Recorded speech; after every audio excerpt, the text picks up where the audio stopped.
Hello விவாஸ், welcome to B book. இந்த லெசன்ல நம்ம என்ன பார்க்க போறோம்னா அடிப்படை கடமைகள். அடிப்படை கடமைகள்ல இருந்து என்னென்ன கொஸ்டின்ஸ் இது வரைக்கும் டிஎன்பிஎஸ்சில கேட்டிருக்காங்க அப்படிங்கறத பார்க்க போறோம். இந்த போர்ஷனே ரொம்ப கம்மியா இருக்கக்கூடிய ஒரு போர்ஷன் அண்ட் இதுல இருந்து கொஸ்டின்ஸுமே உங்களுக்கு கம்மியா தான் கேட்டிருக்காங்க.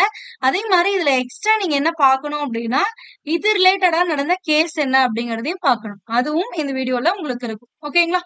சோ இந்த கொஸ்டின்ஸ் பாக்குறதுக்கு முன்னாடி இதுல ரிலேட்டடா என்னென்னலாம் கொடுத்திருக்காங்க அப்படிங்கறது நம்மளுக்கு ஒரு அவுட்லைன் தெரிஞ்சிச்சு அப்படின்னா ஈஸியா நம்ம அடுத்தடுத்த கொஸ்டின்ஸ் போயிடலாம்.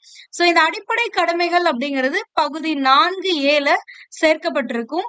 எந்த ஆர்டிக்கல் அப்படின்னு பாத்தீங்கன்னா 51A தான் வந்து உங்களுக்கு ஒரு 11 கடமைகள் வந்து கொடுத்திருப்பாங்க.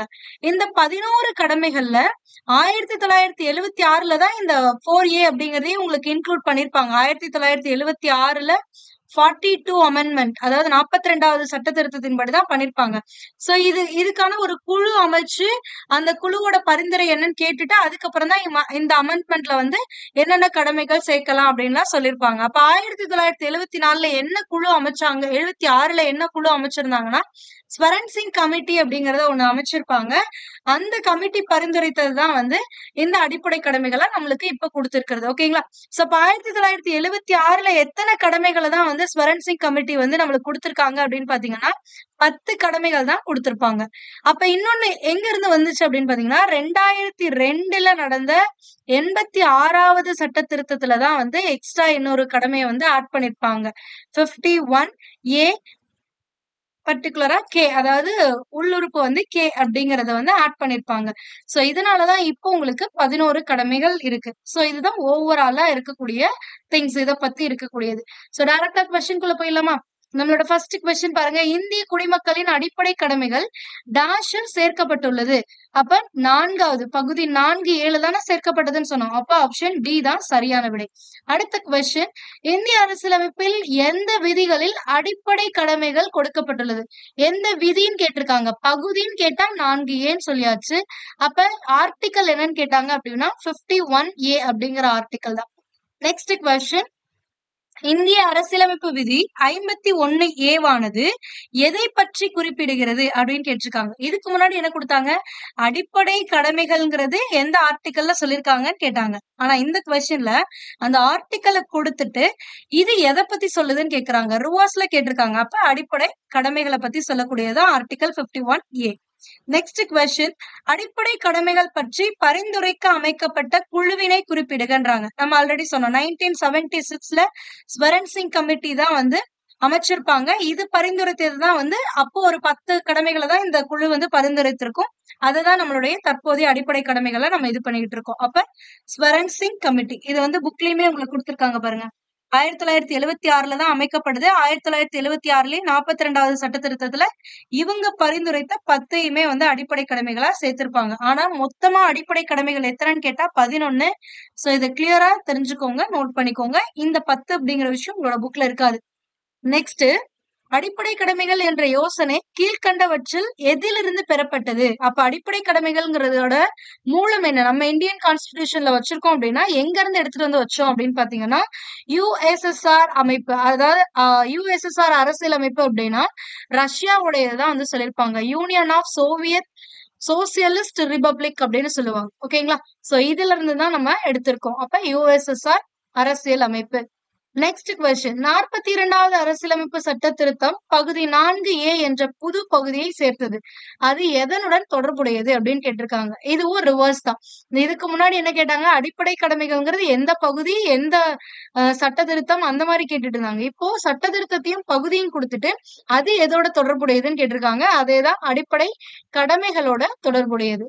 நெக்ஸ்ட் கொஸ்டின் பாருங்க. இதுவும் அதுல இருந்தே தான் கேட்டிருப்பான். குடிமக்களின் அடிப்படை கடமைகள் பற்றி விளக்கும் அரசியலமைப்பு திருத்தம் எது அப்படின்னு கேட்டிருக்கான்.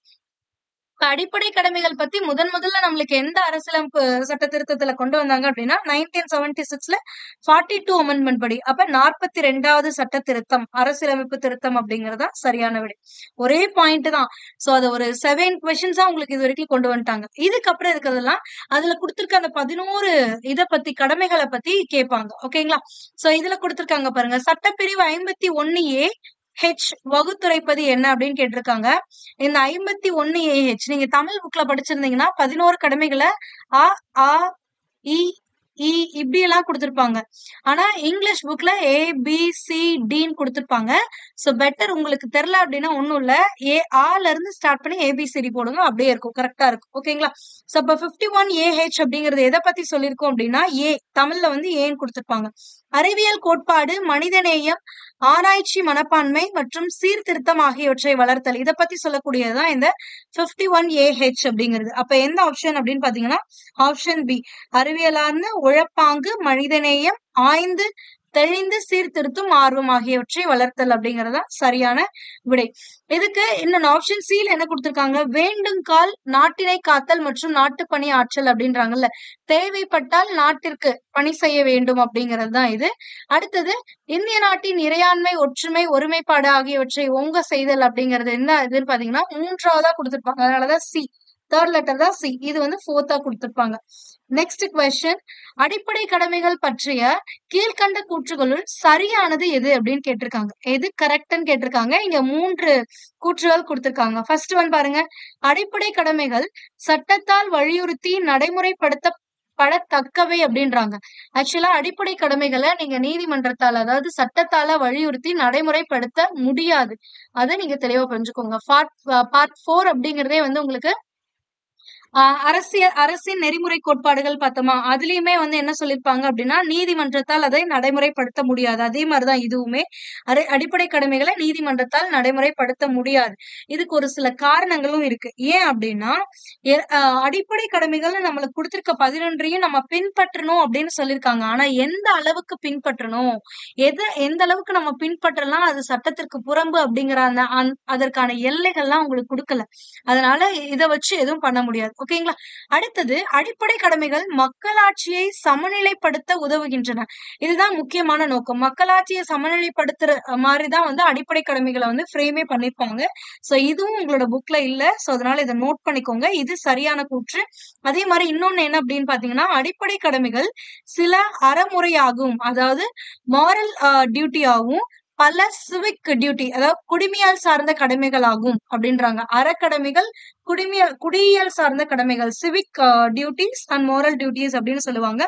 இந்த ரெண்டுமே இதுல இருக்கு. எப்படி அப்படின்னு பாத்தீங்க அப்படின்னா, இதுல நம்ம ஆல்ரெடி சொல்லியிருப்போம், சுதந்திர போராட்டத்திற்காக வந்து பாடுபட்டவர்களை நினைத்து பெருமையுடன் நினைத்து காத்தல் அப்படின்றது, அது வந்து நம்மளுடைய அறமுறை கடமை அப்படிங்கிறது. ஓகேங்களா? இதுவே குடியியல் கடமை அப்படிங்கிறது தேசிய சின்னங்கள், அரசு அலுவலகங்கள், இது எல்லாத்தையுமே மதிச்சு நடக்கிறது, அரசியல் அமைப்பு மதிச்சு நடக்கிறது, இந்த ஃபர்ஸ்ட் இத பாயிண்டா கொடுத்திருப்பாங்கல்ல, அது எல்லாமே குடியியல் கடமைகள். அதனால இதுவும் சரியானது. அடிப்படை கடமைகள் வந்து சில அறமுறையானவை ஆகும், அதே மாதிரி சில இது வந்து குடியியல் சார்ந்ததா இருக்கும். அப்ப எந்த கூற்று சரி அப்படின்னா செகண்ட் அண்ட் தேர்ட் தான் சரி. அப்ப ஆப்ஷன் பி தான் வந்து சரியான விடை. ஓகேங்களா? உங்களுக்கு புக்ல இது மட்டும் கொடுத்திருப்பாங்க, அறக்கடமைகள் ஆகும் அப்படின்னு இருக்காங்க. ஒவ்வொரு இந்தியனும் பின்பற்ற வேண்டிய அறக்கடமைகள்னு கொடுத்திருக்காங்க. பட் இதுல சிவிக் டியூட்டிஸுமே வந்து கொடுத்திருக்காங்க. ஓகேங்களா?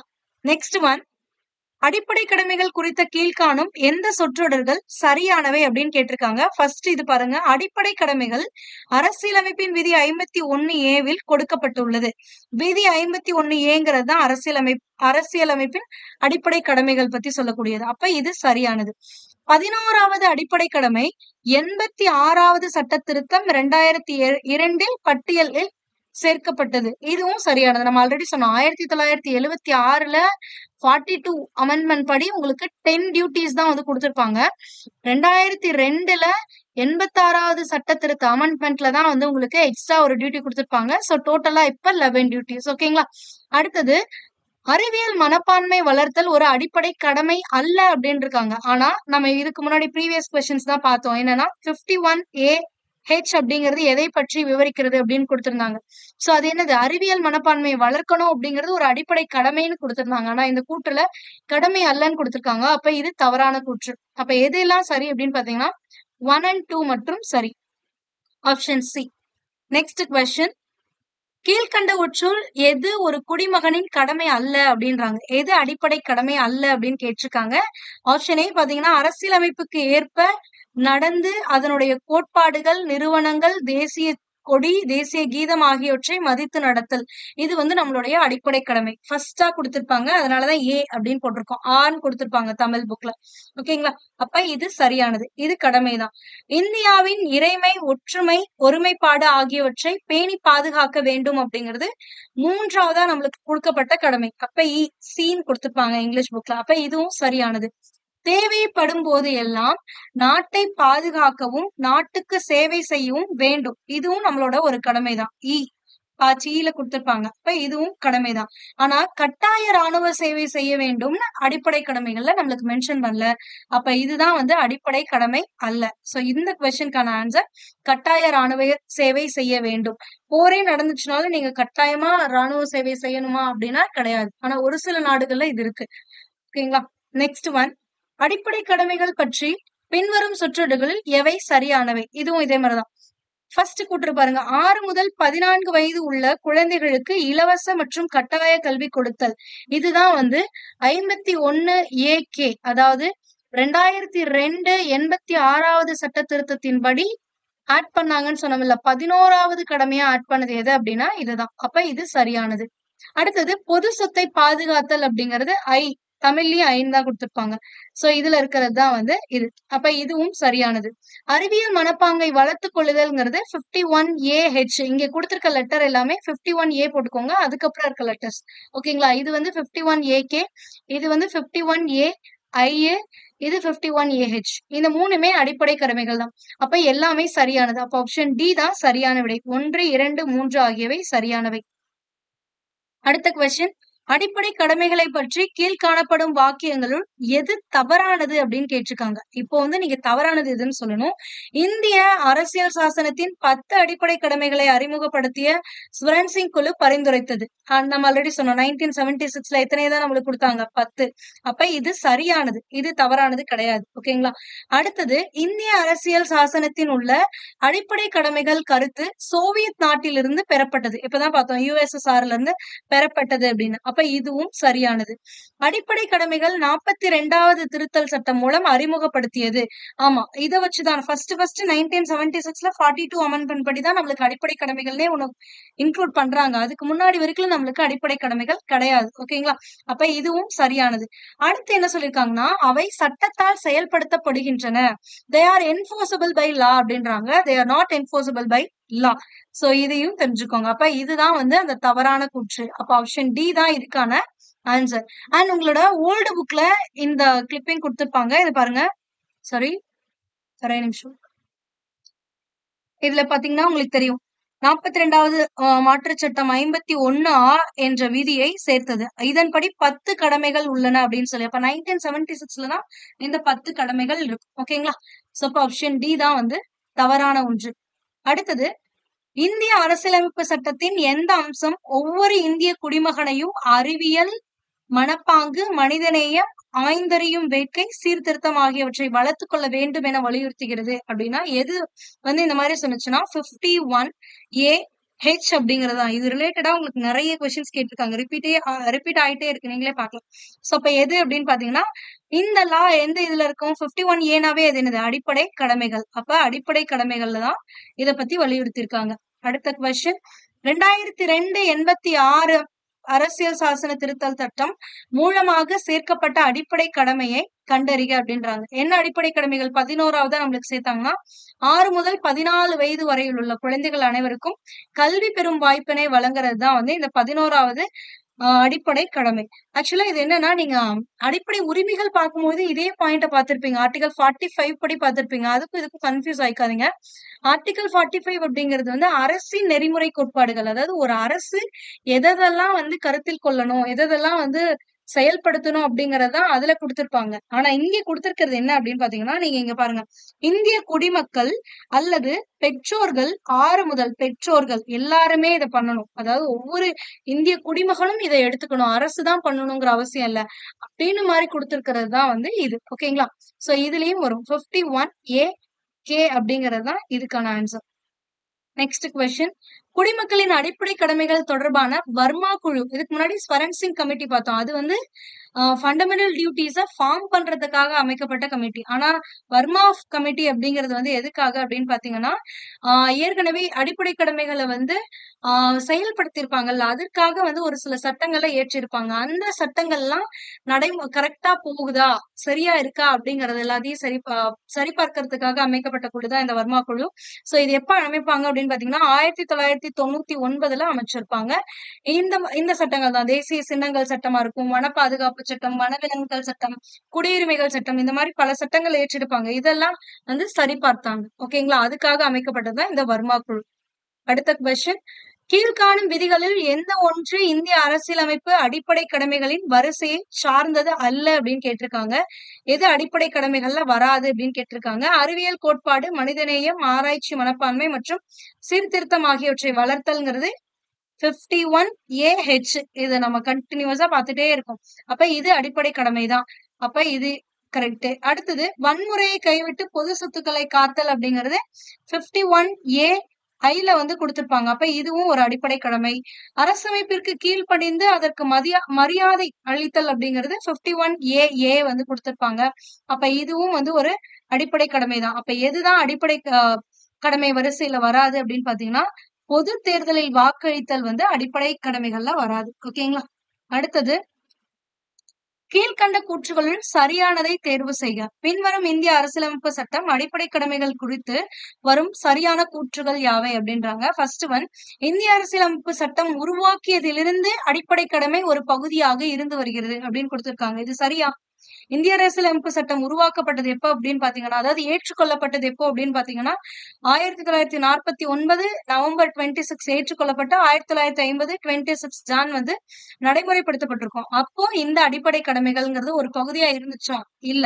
இது எப்போல இருந்துதான் ஒரு பகுதியா இருக்குன்னா 1976ல 42 அமெண்ட்மெண்ட்க்கு அப்புறத்துல இருந்துதான் வந்து இது ஒரு பகுதியா இருக்கு. அப்ப உருவாக்கியதுல இருந்து இருக்கு அப்படின்னு சொல்றது தவறான ஒன்று. ஓகேங்களா. அடிப்படை கடமை இந்திய குடிமகனுக்கு மட்டும் பொருந்தும். ஆமா, இங்க நம்மளுக்கு கொடுத்திருக்க 11 டியூட்டிஸ்மே நம்ம இந்திய குடிமக்களுக்கு மட்டும்தான் பொருந்தும். ஆனா ஒரு சில அடிப்படை உரிமைகள்லாம் நீங்க பாத்துருக்கலாம் ஃபாரினர்ஸ்க்குமே வந்து இதாகும். ஒரு சில அடிப்படை உரிமைகள் வந்து ஃபாரினர்ஸ்க்கு வந்து வழங்கப்படாது அப்படின்றது எல்லாமே நம்ம டீட்டெயில் தான் பாத்துருக்கோம் அடிப்படை உரிமைகள் இதுல. அப்ப இது சரியானது. ஸ்வரன் சிங் கமிட்டி மூலம் அடிப்படை கடமைகள் ஒரு பகுதியாக அரசியலமைப்பு சட்டத்தில் சேர்க்கப்பட்டது. இந்த கமிட்டி மூலமா தான் வந்து நம்மளுக்கு அரசியலமைப்புல அடிப்படை கடமைகள் சேர்க்கப்பட்டது. அப்ப இதுவும் சரியானது. நீதி பேராணைகள் மூலம் அடிப்படை கடமைகளை நிலைநாட்ட முடியும் அப்படிங்கிறாங்க. அப்போ இது தவறானது. ஆனா என்னோட கொஸ்டின் என்னன்னா, நீதி பேராணைகள் மூலமா எதை நிலைநாட்ட முடியும் சொல்லுங்க பாக்கலாம், கமெண்ட் பண்ணுங்க. எஸ், எது அப்படின்னா அடிப்படை உரிமைகளை தான் வந்து என்ன பண்ணலாம், நீதி பேராணைகள் மூலமா வந்து நடைமுறைப்படுத்த முடியும், நிலைநாட்ட முடியும். ஏன்னா 5 வகையான நீதி பேராண்களை பிறப்பிப்பாங்க. எப்போ அப்படின்னா ஒரு இந்திய குடிமக்களுக்கா இருக்கட்டும், குடிமக்களுக்கு அடிப்படை உரிமைகள் வந்து மறுக்கப்படும் பொழுது, இல்ல அந்த மாதிரி பண்ண மாட்டேன்றாங்க, தடுக்கிறாங்க அப்படிங்கும் பொழுது நம்ம இத வச்சு உச்ச நீதிமன்றத்துல நம்ம நாடும் பொழுது ஆர்டிகல் 32 படி உச்ச நீதிமன்றத்தை நாடும் பொழுது உச்ச நீதிமன்றம் 5 வகையான நீதி பேராணைகளை பிறப்பிக்கும். ஓகேங்களா. அப்ப இதுவும் தவறு. அப்ப இவங்க கேட்டிருக்கிறது சரியான கூற்றுகள் என்னென்னு 2, 3 சரியானது. அடுத்த கொஸ்டின், பின்வரும் கூற்றுகளில் கவனத்தில் கொள்க. அடிப்படை கடமைகள் என்பது என்ன அப்படின்னு கேட்டிருக்காங்க. இந்திய அரசியலமைப்பின் ஒரு பகுதியாகவே எப்போதும் இருந்தது அப்படின்றாங்க. எப்போதும் இருந்தது அல்ல, இப்பதான் பார்த்தோம் 1976க்கு அப்புறம் தான் இது இருக்கு. அரசியலமைப்பு சட்ட திருத்தத்தின் மூலம் சேர்க்கப்பட்டது. ஆமா, 1976 42 அமெண்ட்மெண்ட்ல தான் வந்து இந்த சட்ட திருத்தத்துலதான் வந்து இதை சேர்த்தாங்க. அப்ப இரண்டாவது பாயிண்ட் வந்து சரியானது. இது இந்திய குடிமக்களுக்கு வழங்கப்பட்ட தவிர்க்க முடியாத ஆணை ஆகும் அப்படின்றாங்க. ஆனா தவிர்க்க முடியாத ஆணையம், யோசிச்சு பாருங்க, இது தவிர்க்க முடியாத ஆணையம். எல்லாத்தையுமே 11 கடமைகளையுமே எல்லாருமே பண்ணிட்டு இருக்குமா என்ன? இல்ல.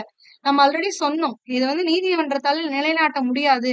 அதுக்கு ஒரு ரீசனும் இருக்கு. என்ன அப்படின்னு பாத்தீங்கன்னா, கடமைகள்னு கொடுத்திருக்காங்க. ஆனா அந்த கடமைகளை எந்த அளவுக்கு நம்ம செய்யணும், எவ்வளவு எக்ஸ்டென்ட்க்கு நம்ம பண்ணணும், நிறைவேற்றணும் அப்படிங்கறத கொடுக்கல. சோ இப்ப காடுகள், ஏரிகள், ஆறுகள், வன உயிரிகள் இது எல்லாத்தையுமே பாதுகாத்து அதுக்கான ஒரு இயற்கை சூழலை அமைச்சு கொடுக்கணும் அப்படின்னு சொல்லியிருப்பாங்க. இந்த 11 கடமைகள்ல ஒண்ணா இருக்கும். நம்ம எல்லாருமே அதை பண்றோமானா கிடையாது. ஓகேங்களா? ஆனா அது ஒரு இந்திய குடிமகனுக்கான ஒரு அடிப்படை கடமை தான். ஆனா அது எல்லாரும் பண்றது இல்ல. ஒரு சிலர் தான் பண்றோம். அப்ப எல்லாரும் பண்ணணும் அப்டின்னா, அது தவிர்க்க முடியாத ஆணைன்னு சொல்லலாம். ஆனா எல்லாருமே பண்றது கிடையாது. இந்த மாரி எல்லாமே நீங்க பார்த்தீங்கன்னா தெரியும். ஒவ்வொன்னுமே. அதே மாரி தான். தேவைப்படும் காலங்கள்ல இது தேசத்திற்கு பணியாற்ற வேண்டும் அப்டின்றாங்க. இதுவுமே எல்லாரையும் கட்டாயப்படுத்த முடியுமா? கட்டாய ராணுவ சேவை செய்ய முடியுமான்னா, கிடையாது. அதுவும் கிடையாது. ஓகேங்களா? சோ இதனால இது தவறான பாயிண்ட். அப்ப எது மட்டும் தான் சரியானது அடிப்படை கடமைகள் பத்தி அப்படின்னா பாயிண்ட் 2 மட்டும் தான் சரி. 2 மட்டும் சரியானது. நம்மளோட கடைசி கொஸ்டின் கேஸ் ரிலேட்டடா கேட்கப்பட்டது. கீழ்க்கண்டவற்றுள் அடிப்படை கடமைகளோடு தொடர்புடைய வழக்கு எது அப்படின்னு பாத்தீங்கன்னா ராம் சரண் வழக்கு அப்படிங்கிறது தான். இது 1955ல நடக்கும். இந்த ராம் சரண் அப்படிங்கிறவர் வந்து ஒரு ராணுவ அதிகாரியா இருந்திருப்பாரு. இவர் பல்வேறு சட்டங்களை வந்து மீறிக்கிட்டே இருப்பாரு. தொடர்ந்து சட்ட மீறல்கள் இது பண்ணதுனால கவர்மெண்ட் என்ன பண்ணும்னா இவரை பணி நீக்கம் செஞ்சுருவாங்க. அதை எதிர்த்து இவர் என்ன பண்ணுவாருன்னா, என்ன பணி நீக்கம் செஞ்சுட்டாங்க. என்னுடைய பணி நீக்கம் அநியாயமானது அப்படின்னு சொல்லிட்டும், அதே மாரி இவருக்கு வந்து கொஞ்சம் சம்பளம் வந்து நிலுவையில இருக்கும். அந்த நிலுவை சம்பள தொகைய குடுக்கணும். அது மட்டும் இல்லாம என்னோட பணி நீக்கத்துக்கான நஷ்டஈடு குடுக்கணும். இதனால நான் பட்ட நஷ்டங்களுக்கு ஈடுகட்ட வேண்டும் அப்படின்னு சொல்லி வழக்கு தொடருவாரு. சோ இதுதான் வந்து இந்த கேஸ் ரிலேட்டட். ஆனா இவர் வந்து 1957லயே இறந்துருவாரு. கேஸ் நடந்துட்டு இருக்கும்போதே இறந்துருவாரு. இவரோட ஃபர்ஸ்ட் ஜட்ஜ்மென்ட் படி இவரு இது பண்ணப்போ, இவரோட சேலரிய வந்து திருப்பி குடுக்கணும் அப்படின்ற மாரி வரும். ஆனா அதுக்கப்புறம் மேல்முறையீடு பண்ணுவாங்க. சோ இவரு இறந்துருவாரு. அதுக்கப்புறம் இவங்களோட மகன்கள வந்து அந்த வழக்குல கவர்மெண்ட் வந்து தாமதமா இணைச்சிருக்கும். அது அது ஒரு முக்கியமான விஷயம். ஆக்சுவலா இது டைரக்ட்டா பார்த்தீங்கன்னா, உங்களுக்கு அடிப்படை கடமைகளோடு இல்லாத மாரியே இருக்கும். ஆனா இதுல என்ன முக்கியமா வந்து இதுல சொல்லியிருப்பாங்க அப்டின்னா, அடிப்படை கடமைகள் அப்படிங்கிறது குடிமக்களுக்கு மட்டும்னு இல்ல. குடிமக்கள்னா அதுல அரசு அதிகாரிகளுமே குடிமக்கள் தான். அரசு அதிகாரிகளுக்கும் அத ஃபாலோ பண்ணணும் அப்படின்றது தான். அரசியலமைப்பு சட்டத்த வந்து மதித்து நடக்கணும் அப்படிங்கிறது வந்து எல்லாருக்குமே உண்டு. அந்த சட்ட முறைப்படி எல்லாருமே அத ப்ராப்பரா பண்ணணும்னு. ஆனா இந்த வழக்குல இவங்க தாமதம் பண்ணுவாங்க அரசு சைட்ல இருந்து. அத வந்து ஒரு முக்கியமான இதா இது பண்றதுக்காக தான் இந்த வழக்கு. ஓகேங்களா? அத வந்து மென்ஷன் பண்ணியிருப்பாங்க இந்த கேஸ்ல. அவ்வளவுதான் இம்பார்ட்டன்ஸ். ரொம்ப டீட்டெயில்டா நீங்க பார்க்க வேண்டாம். ஜஸ்ட் இத மட்டும் தெரிஞ்சுக்கோங்க.